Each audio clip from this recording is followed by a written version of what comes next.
Je me mets sous l'étoile, regarde. Déployez votre écharpe aussi, votre menton.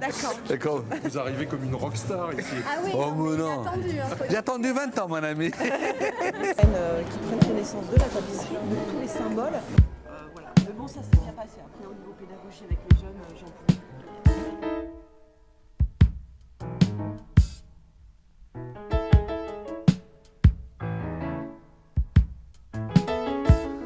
Écoutez, c'était très émouvant.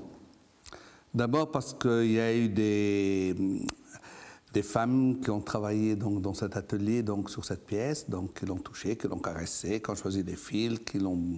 Et puis en plus, sont vraiment à la voir, dans le sens où c'est ici à l'envers. Je pense que aussi ce partenariat artiste-artisan, et puis dans artisan et art, donc, est pour moi fondamental.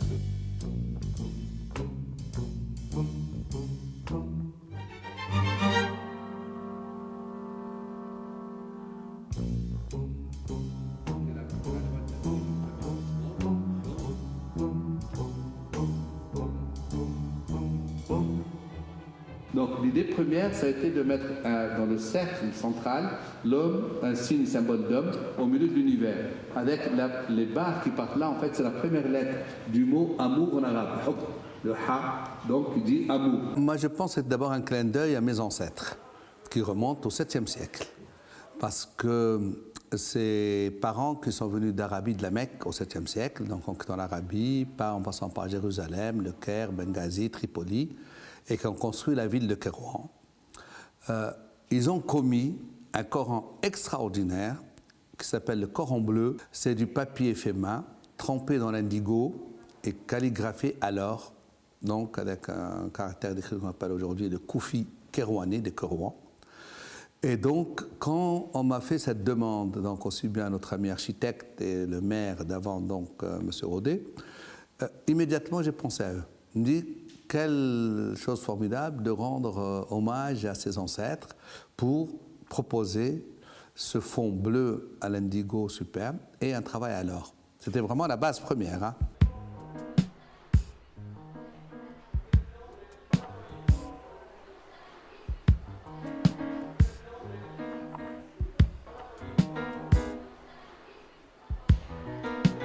Aujourd'hui, on est dans un monde où on a beaucoup oublié tout le rapport au texte. Quand on dit texte, pas le texte écrit, mais un texte qui est en forme d'idéogramme, de signes, de traces, de symboles. Donc, et je voulais en fait arriver à ça, à faire une relecture, comme si les gens lisent des tatouages, comme il y a dans mon pays d'origine, où je suis né, l'Algérie, ou qu'on avait dans des populations des Indiens d'Amérique du Nord, ou en Afrique, à savoir aussi bien les scarifications que les tatouages, que les colorations sur la peau, etc. Donc il y a un langage qui était très subtil et très précis sur les choses, géométrique et algébrique. Finalement, Rachid, vous n'êtes pas plasticien, vous êtes conteur, parce que tout est bon pour raconter une histoire. Ah ouais, bah, écoutez, moi je viens du désert, et les gens du désert, ils ont tout le temps pour se raconter des choses. Et aussi pour faire de la poésie. Bon, on est dans l'oralité, et pour moi, la communication avec l'autre est fondamentale. Moi aujourd'hui, on est en 2018, je n'ai jamais eu un ordinateur de mon existence, j'en aurai jamais. Aujourd'hui, je n'ai jamais eu de carte de crédit de mon existence, je préfère mourir sans en avoir. Parce que je préfère le contact humain. Aujourd'hui, on prend un avion, vous allez à l'aéroport, on dit allez à la machine. Attends, j'ai toujours aux gens, vous êtes fous. Partout. Non, tu vas à la poste, aller peser, aller mettre le sou, aller montrer la carte de crédit. Mais le rapport à l'humain n'existe plus. On est dans un monde de robots et moi, j'ai envie de finir ma vie tranquillement avec les humains. Moi, je pense que c'est aussi presque une forme d'autopsychanalyse. Parce que j'ai vu longtemps ma mère faire des tissages, faire des broderies, avoir des calques de découpe, donc de patrons de vêtements ou de choses dans mon enfance.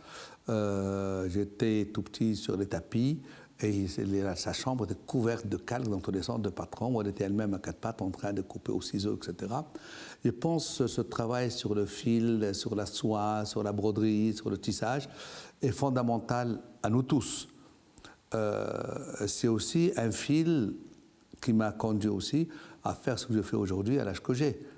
Là, je pars dans quelques semaines, 3-4 semaines au Caire, où j'ai un très, très gros projet, que j'ai déjà démarré depuis un an, de travail sur le textile et sur le fil, dans ce qu'on appelle les appliqués, qui remontent au temps des pharaons. Donc, cette passion ne m'a jamais quitté. Et cette expérience de Limoges, d'abord parce qu'elle a été réalisée au moment où les ateliers de Filtin et d'Aubusson étaient dans une situation très difficile économiquement, qu'aujourd'hui il y a des techniques modernes de tissage qui font une concurrence terrible donc, à ces ateliers, que ce soit d'ailleurs eux ou les Gobelins aussi, donc c'est pas rien.